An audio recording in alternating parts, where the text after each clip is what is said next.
Assalamualaikum warahmatullahi wabarakatuh.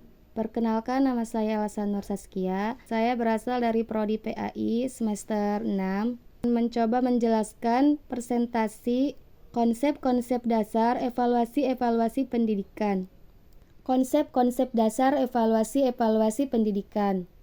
A. Pengertian evaluasi pendidikan. Pendidikan merupakan suatu sistem. Sistem pendidikan terdiri dari beberapa komponen. Komponen minimal dari suatu pendidikan adalah adanya tujuan, materi, metodologi, dan evaluasi. Evaluasi berasal dari bahasa Inggris, evaluation. Dalam bahasa Indonesia, kata evaluation diterjemahkan dengan penilaian. Kata evaluasi dan penilaian dalam bidang pendidikan sering digunakan secara bergantian. B. Tujuan evaluasi pendidikan. Setiap kegiatan tentu mempunyai tujuan. Demikian pula halnya dengan evaluasi. Nana Sujana mengemukakan ada 4 tujuan umum dari evaluasi, yaitu yang pertama, mendeskripsikan kecakapan belajar siswa. Yang kedua, melihat keberhasilan proses belajar mengajar. Yang ketiga, umpan balik bagi perbaikan proses belajar mengajar.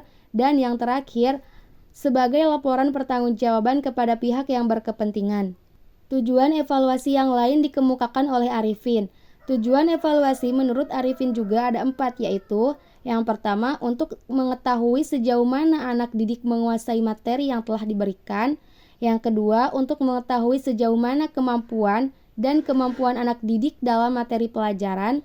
Yang ketiga, untuk mengetahui apakah tingkat kemajuan anak didik sudah sesuai dengan tingkat kemajuan menurut program kerja. Yang terakhir, untuk mengetahui derajat efisiensi dan keefektifan strategi pengajaran yang telah digunakan. Tujuan umum dari evaluasi juga disampaikan oleh Anas Sudijono. Sudijono menyatakan ada 2 tujuan umum evaluasi pendidikan, yaitu yang pertama, untuk menghimpun bahan-bahan keterangan yang akan dijadikan sebagai bukti mengenai taraf perkembangan atau taraf kemajuan peserta didik setelah mereka mengikuti proses pembelajaran dalam jangka waktu tertentu. Yang kedua, untuk mengetahui tingkat efektivitas dari metode-metode pengajaran yang telah dipergunakan dalam proses belajar mengajar dalam jangka waktu tertentu. Dari beberapa pendapat di atas, dapat disimpulkan bahwa tujuan dari evaluasi itu adalah yang pertama, untuk menghimpun data tentang kecakapan peserta didik. Yang kedua, untuk menghimpun data tentang tingkat keberhasilan proses belajar mengajar. Yang ketiga, untuk menentukan tindak lanjut evaluasi. Yang keempat, untuk mencari data sebagai landasan pembuatan laporan pertanggungjawaban kepada pihak yang berkepentingan. A. Menghimpun data tentang kecakapan peserta didik. Setiap proses belajar mengajar yang dilaksanakan tentunya selalu bertujuan untuk mengantarkan anak didik menguasai kecakapan-kecakapan tertentu. Kecakapan yang harus dimiliki oleh peserta didik biasanya terbagi kepada 3 bentuk, yaitu kecakapan kognitif, efektif, dan psikomotorik. B. Untuk menghimpun data tentang tingkat keberhasilan atau PBM.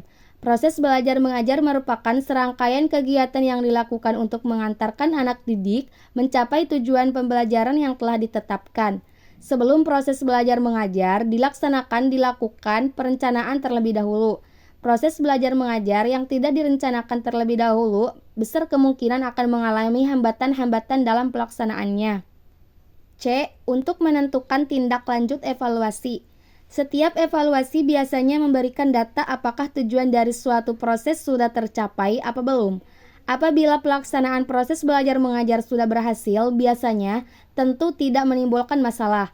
Namun, seringkali setelah dilakukan evaluasi, ditemukan berbagai masalah seperti pencapaian hasil belajar yang kurang memuaskan, strategi belajar mengajar yang tidak terlaksana dengan baik, dan lain sebagainya. D. Mencari data sebagai landasan bagi laporan.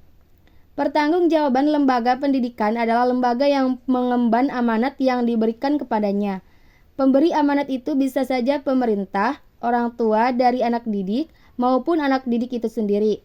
Pemerintah memberi amanat kepada lembaga untuk menjalankan pendidikan guna mencerdaskan anak bangsa.